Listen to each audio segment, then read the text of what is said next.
অনেকেই আমরা স্বাভাবিকভাবে জানি বা বলি যে ও মানসিক চাপ নিতে পারে না বা ও চাপ নিতে শিখে নাই বা পরিবেশের সাথে ও খাপ খাওয়ায় নিতে পারে না। তো এই বিষয়গুলো কি আসলে চাইল্ডহুডের আপব্রিঙ্গিং সাথে আসলে যুক্ত কিনা বা তার ছোটবেলাটা আসলে কেমন? হ্যাঁ, অনেকটা এটার সাথে যুক্ত।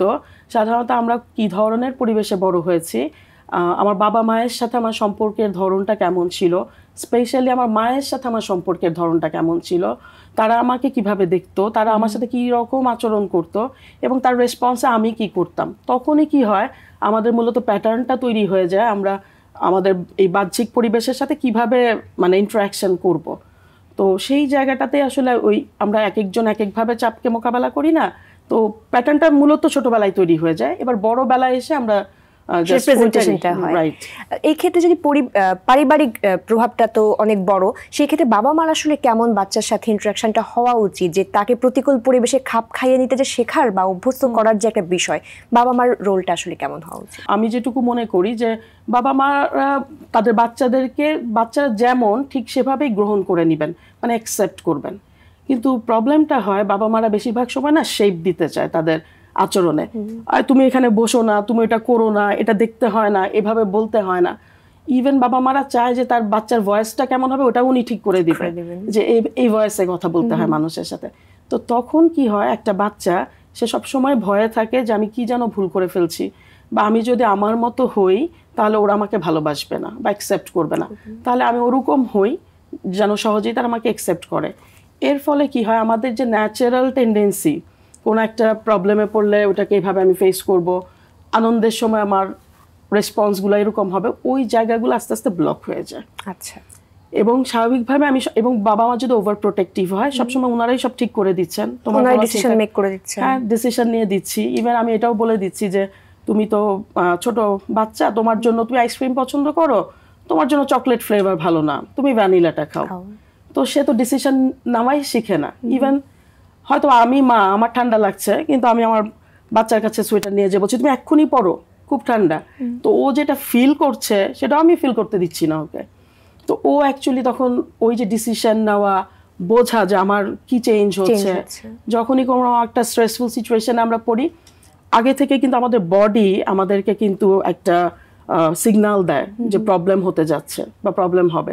বাট ওই যে সিগন্যালটা আমি বুঝবো, সে অনুযায়ী আমি আমাকে প্রিপেয়ার করব, ওই টাইমটা আমি পাই না বা আমি শিখি না। তার কারণ হচ্ছে আমার চাইল্ডহুড আপব্রিঙ্গিংটা রুম ছিল।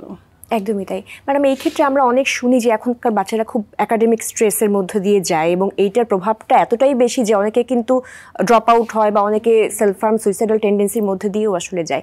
তো সেই জায়গাটাতে আসলে শিক্ষা প্রতিষ্ঠানের ভূমিকাটাও কেমন হওয়া উচিত? একটা বাচ্চার কথা যখন আমরা ভাবি, স্পেশালি স্কুলের, তখন কিন্তু বাবা মা বাসা এবং টিচাররা স্কুলে ওনারাই মূল ভূমিকাটা পালন করে।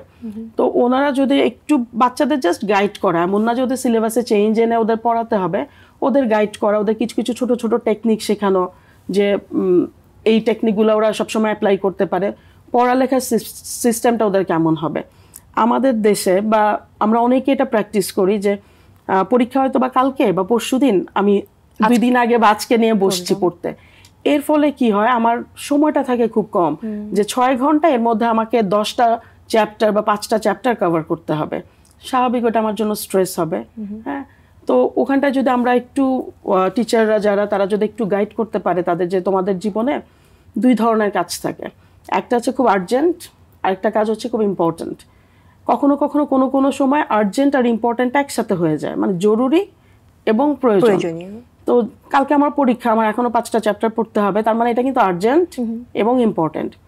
তো আমার লাইফে যখন সবসময় এরকম আর্জেন্ট ইম্পর্ট্যান্ট হবে, আমি কিন্তু অলওয়েজ স্ট্রেসের মধ্যে থাকবো। তাহলে কি করতে হবে, আমার লাইফের যেগুলা এক্ষুনি করতে হবে সেটা না, বরঞ্চ আমার যেটা প্রয়োজনীয়, আমি যদি সেটা ডেইলি একটু একটু করে করি, একটা সময় যে আমার আর্জেন্ট বলে কিছু থাকবে না।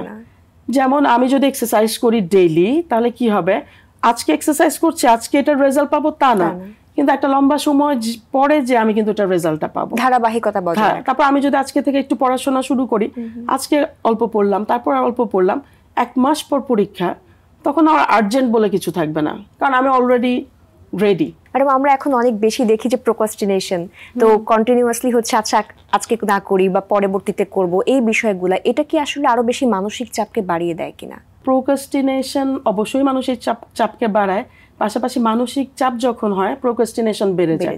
প্রোক্রাস্টিনেশন মানে দীর্ঘসূত্রিতা, মানে আমি কাজ ফেলে রাখছি, আমি যে কাজটা ফেলে রাখছি করছি না, তাতে যে আমার কাজটা সমাধান হয়ে যাচ্ছে তা না, বা আমি যে চাপ মুক্ত আছি তাও না, আমার কিন্তু ভীষণ অ্যাংজাইটি হচ্ছে, কাজটা করতে হবে। তো এই প্রোক্রাস্টিনেশন তো একদম ভীষণ একটা স্ট্রং উৎস আমার স্ট্রেস হওয়ার জন্য। সেই জায়গা থেকে যাদের এই ধরনের টেন্ডেন্সি আছে তাদেরকে আসলে কিভাবে তারা এই জায়গা থেকে বের হয়ে আসতে পারেন? ধরুন আমরা কাউকে একটা লিস্ট করতে দিতে পারি, আমরা নিজেরাও করতে পারি, যে আমি সারা দিনে কি কি কাজ করি তার একটা আমি লিস্ট করছি, যে সারাদিন আমি ঘুম থেকে উঠে ফ্রেশ হই, ড্রেসিং, তারপর হচ্ছে হয়তো বা ফ্যামিলির জন্য নাস্তা তৈরি করছি, তারপর আরও অন্যান্য কাজ, আমি হয়তো বা যদি স্টুডেন্ট হই তাহলে স্কুলে যাচ্ছি, ইউনিভার্সিটি যাচ্ছি, এরকম করে সারা দিনে হয়তো বা টিউশনই করছি, আমি যদি জবের সাথে যুক্ত থাকি, জব রিলেটেড ওয়ার্ক রিলেটেড কাজগুলো করছি, এরকম একটা লিস্ট আমরা করতে পারি। লিস্ট করলাম, করার পরে এবার আমি পাশে লিখছি যে ওই যে আমরা ডিস্ট্রেস আর ইউস্ট্রেসের কথা বললাম না, যে নেতিবাচক চাপ ইতিবাচক চাপ, প্রত্যেকটা কাজের পাশে আমি লিখলাম যে কোন কাজটা করতে আমার বেশি এনার্জি দিতে হচ্ছে, যেটাতে আমার বেশি এনার্জি দিতে হচ্ছে সেটা আমার জন্য ডিস্ট্রেস, এবং যে কাজটা করতে আমি খুবই মানে প্রাণবন্ত ভাবে করে ফেলছি স্বতঃস্ফূর্ত ভাবে, সেটা হচ্ছে আমার পজিটিভ স্ট্রেস দিচ্ছি। তো আর যেগুলা কোনোটাই না, নিউট্রাল রাখছি। তো ওইভাবে যখন আমি লিস্টটা দেখবো, আমি দেখবো যে আসলে সারাদিনে আমি যে কাজগুলা করি তার মধ্যে কোন কাজগুলো আমাকে বেশি স্ট্রেসের মধ্যে ফেলে। আচ্ছা, তাহলে ওই জায়গাগুলোকে আমি কি ম্যানেজ করতে পারি কিনা, আমি কিভাবে ম্যানেজ করতে পারি, ওখানটা আমি একটু টাইমটা কম দিতে পারি বা বেশি দিতে পারি, বা এটা এগিয়ে নিয়ে আসতে পারি, এখানটা ওই কাজটা একটু পরে দিতে পারি। তো এভাবে আমরা যদি একটা ব্যালেন্স করি তাহলে কিন্তু অনেক ক্ষেত্রে প্রোক্রাস্টিনেশনটা আমাদের থাকে না। তারপরে যেটা বললাম যে জরুরি এবং প্রয়োজনীয় কাজ, যেটা আমি আজকে থেকে কিছু কিছু করছি, আমি হয়তো আজকে একটা ট্রেনিং নিলাম, সেই ট্রেনিংটা এখনই আমার দরকার লাগছে না, বাট কোনো এক সময় কিন্তু আমার লাগবে। বা আমি একটা অন্য কোনো একটা ভাষা শিখছি, এখনই লাগছে না, কিন্তু আমি হয়তো বাইরে পড়তে যাব, একটা সময় লেগে যাচ্ছে। সুতরাং কাজের আর্জেন্সি বা ইম্পর্টেন্সটা বুঝে আসলে সেরকম একটা টেবিল ওয়ার্ক করা। এক্স্যাক্টলি, স্পেশালি যেটা আমার আর্জেন্ট না ইম্পর্টেন্ট, সেটাতে বেশি ফোকাসড হওয়া। একদমই।